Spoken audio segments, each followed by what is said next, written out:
વિશ્વ વિહાર મે 2025. પ્રેરણા બેરફૂટ સાયન્ટિસ્ટ. લેખન પ્રીતિ શાહ. પઠન અશ્વિન આણદાણી. ગાઢ નિદ્રામાં સૂતેલી વ્યક્તિ જાતે જ ઘડિયાળમાં મૂકેલા એલાર્મને બંધ કરીને ફરી પાછી ગાઢ નિદ્રામાં સરી પડતી હોય છે. મોટી ઉંમરની વ્યક્તિ તો થોડીવાર પછી કમને કે અનિચ્છા હોય તો પણ ઉઠી જતી હોય છે. પરંતુ બાળકોનું શું? સવારે સ્કૂલે જતા બાળકોની મમ્મીઓ માટે આ રોજની રામાયણ. કર્ણાટકના ધારવાડ જિલ્લાના અન્નીગેડી ગામમાં રહેતા અબ્દુલને પણ સવારે પથારીમાંથી ઉઠવું ગમે નહીં. રોજ સ્કૂલે જવાનું અને એમાં રોજ સવારે ઉઠવાની મુશ્કેલી. અબ્દુલ મોટો થયો કે એણે વિચાર્યું કે આવું ક્યાં સુધી ચાલશે. માતા પિતા પાસેથી કાયમ એવી અપેક્ષા ન રાખી શકાય કે તેઓ રોજ સવારે એને ઉઠાડવા પાછળ આટલી મહેનત કરે ને પરેશાની ભોગવે. તેથી 14 વર્ષના અબ્દુલ ખાતર નદકત્તીને વોટર એલાર્મ બનાવ્યો. એલાર્મની ચાવી પર એકાદ પાતળી દોરી બાંધી, એ દોરીનો બીજો છેડો પાણીની બોટલ સાથે બાંધ્યો. એલાર્મની ચાવી ફરે એની સાથે દોરી પણ ફરે અને પાણીની બોટલ સાથે બાંધેલી દોરી ખેંચાય તેથી પાણી અબ્દુલ પર પડે. 10મા ધોરણ સુધી તે આ રીતે સવારે સમયસર ઉઠી જતો અને સ્કૂલે જતો. 10મા ધોરણ પછી અબ્દુલ વધુ અભ્યાસ ન કરી શક્યો. પરંતુ આ વોટર એલાર્મથી શરૂ થયેલા એના સંશોધનોએ એને 70 વર્ષની ઉંમરે આ વર્ષે પદ્મશ્રીનું સન્માન અપાવ્યું છે. આજે અબ્દુલ ખાદર નાદકત્તીના નામે 40 ઇનોવેશન છે. રોજબરોજની સમસ્યાને હલ કરીને એણે ખેડૂતોને ઘણી મોટી મદદ કરી છે. તેને કારણે ખેડૂતોની ખેત પેદાશોમાં 25% વૃદ્ધિ થઈ છે.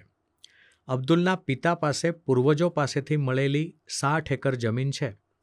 પરંતુ પાણીની અછતને કારણે ખેતીમાંથી જોઈએ તેવી આવક થતી નહોતી.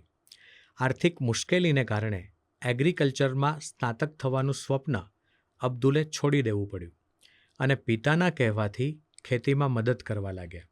તેઓ પોતે આગળ અભ્યાસ ન કરી શક્યા, પરંતુ રોજબરોજની સમસ્યાઓને પારખીને તેનો પોતાની રીતે ઉકેલ શોધવા લાગ્યા. અબ્દુલ નદકત્તીને સૌથી પહેલાં તો હળ ચલાવવા માટે બળદની જરૂર પડતી હતી. તેની જગ્યાએ એક મશીન બનાવ્યું જે જમીન ખેડી શકે. 1975માં તેમણે Vishwa Shanti agricultural research and industrial research centre દ્વારા તે વેચાય તેની વ્યવસ્થા કરી. પરંતુ આર્થિક મુશ્કેલીને કારણે તે બજારમાં મૂકી શકાયું નહીં. આ મશીનમાં એવી બ્લેડ બનાવી કે લાંબા સમય સુધી તેની ધાર કાઢવી ન પડે અને તેને ટ્રેક્ટર સાથે પણ જોડી શકાય. જુવારથી માંડીને મગફળી સુધીના જુદી જુદી સાઇઝના બી વાવી શકાય એવું ઉપકરણ બનાવ્યું. મહારાષ્ટ્રના ખેડૂતોની માગણીને લઈને એણે શેરડી વાવવાનું મશીન પણ બનાવ્યું. એના પિતા અને દાદાને સંઘર્ષ કરતા જોઈને એણે નક્કી કર્યું કે આ પાણીની અછતનો ઉપાય શોધવો. બોર અને ચીકુના વૃક્ષની વચ્ચે આંબાનું વાવેતર કર્યું. મરચાનું વાવેતર કર્યું, પરંતુ પાણી ન મળવાને કારણે પાક બળી જતો. તેથી એમણે ઓછા પાણીથી થતા આંબલીના ઝાડ રોપ્યા. 6 એકર જમીનમાં 20 ફૂટના અંતરે આંબલીના 600 છોડ વાવ્યા.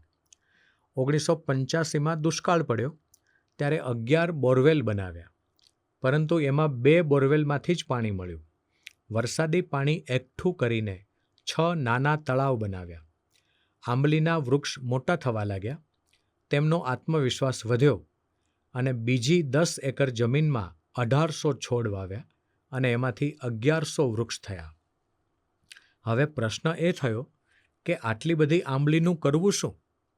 તેથી તેમની પત્ની અને દીકરીએ તેમાંથી અથાણાં અને જામ બનાવવાનું શરૂ કર્યું. પરંતુ આંબલીમાંથી બી કાઢવાનું અને તેના નાના ટુકડા કરવાના કામમાં સમય બહુ લાગતો અને એટલા મજૂરો મળતા નહીં. તેથી 6 મહિનામાં 3 લાખ ખર્ચીને આંબલીમાંથી બી કાઢવાનું મશીન બનાવ્યું. ત્યારબાદ આંબલીના નાના ટુકડા થાય તેવું મશીન પણ બનાવ્યું.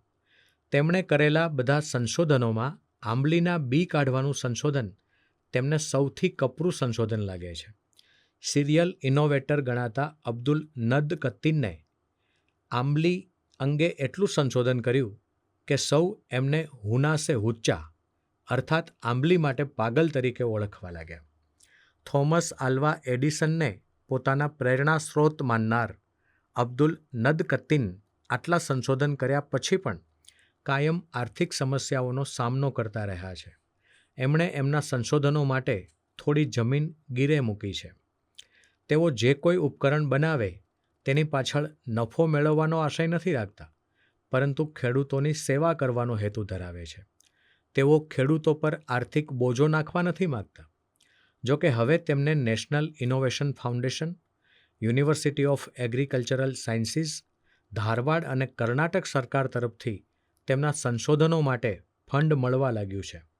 તેઓ કહે છે કે કોઈ પણ સંશોધન પાછળ સમય અને પૈસા ખર્ચવા પડે છે, પરંતુ તેઓ ખેડૂતોને સહાય કરવા, તેમના સ્વપ્નને સાકાર કરવા સખત મહેનત કરે છે. તેઓ માને છે કે આપણા દેશનું અર્થતંત્ર ખેડૂતો પર ચાલે છે. ખેડૂતોને જુદા જુદા સ્તરે અનેક મુશ્કેલીઓનો સામનો કરવો પડે છે. તે હળવી કરવા તેઓ પ્રયત્નશીલ છે, કારણ કે હવે પછીની કૃષિ ક્રાંતિ સંશોધનોથી જ આવી શકશે. 2015માં તત્કાલીન રાષ્ટ્રપતિ પ્રણવ મુખર્જીના હાથે તેમને લાઇફટાઇમ એચિવમેન્ટ એવોર્ડ મળ્યો ત્યારે જમીન સાથે જોડાયેલ ભાવનાને અભિવ્યક્ત કરવા તેમણે ખુલ્લા પગે ચાલીને તે એવોર્ડ ગ્રહણ કરેલો. તેથી તેઓ બેરફૂટ સાયન્ટિસ્ટ તરીકે પણ ઓળખાય છે.